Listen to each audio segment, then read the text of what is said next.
Court में। तो यहाँ पर चलिए हम इस भर्ती के बारे में जान लेते हैं। सबसे पहले यहाँ पर हम तारीख की बात करें तो यहाँ पर 13 तारीख से आपके आवेदन शुरू हो जाएंगे। तो आप इस तिथि के बाद अपना ऑनलाइन आवेदन यहाँ पर जमा कर सकते हैं।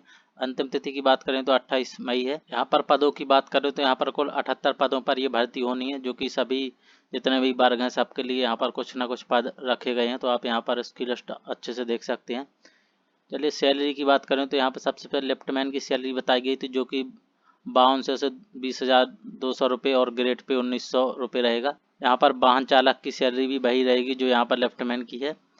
चलिए यहाँ पर हम शैक्षणिक योग्यता जान लेते हैं। यहाँ पर आपको क्या क्या चाहिए। तो सबसे पहले आपको चतुर्थ श्रेणी में अगर आप आवेदन कर रहे हैं तो आपको यहाँ पर 8वीं पास होना है और इसके अलावा कुछ नहीं चाहिए। अधिकतम आपके पास 12वीं पास होने चाहिए।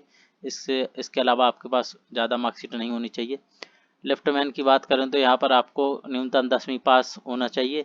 इसके अलावा आपके पास बारमैन लाइसेंस होना चाहिए और लिफ्ट चलाना भी आना चाहिए कुछ। अगर आपने लिफ्ट चलाई हो कभी कहीं पर तो उसका भी आप एक्सपीरियंस वाला वो कार्ड अपना लगा सकते हैं। इसके अलावा आप वाहन चालक की बात करें तो यहाँ पर आपके पास 10वीं पास होना चाहिए, साथ में आपके पास ड्राइविंग लाइसेंस होना चाहिए। और अगर आप मैकेनिक का कहीं काम किया है, अगर आपको या फिर आपको गाड़ी का कुछ अनुभव हो, जैसे कार में कुछ ख़राब हो जाता है, तो आप उसका भी आप यहाँ पर एक्सपीरियंस का वो लगा सकते हैं, जिससे आपको यहाँ पर इस नौकरी को लेने में आसानी होगी। आयु सीमा की बात करें तो यहाँ पर न्यूनतम आयु 18 वर्ष रखी गई है और अधिकतम आयु 35 वर्ष रखी गई है, जो कि सभी के लिए एक समान है।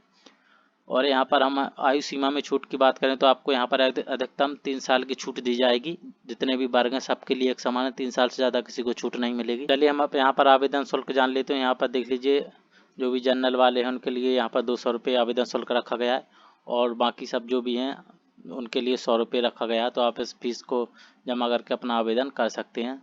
अगर हम सिलेक्शन प्रोसेस की बात करें तो यहाँ पर ये सिलेक्शन इंटरव्यू के आधार पर होगा, जो कि 30 नंबर का होगा। इसमें आपको 30 नंबर में से आपको इंटरव्यू में जो भी आप अंक प्राप्त करेंगे वो अंक दिए जाएंगे। इसके अलावा फिर आपका एक्सपीरियंस और मार्कशीट देखी जाएगी। इसके आधार पर एक मेरिट लिस्ट तैयार की जाएगी, जिसके आधार पर आप लोगों का सिलेक्शन होगा।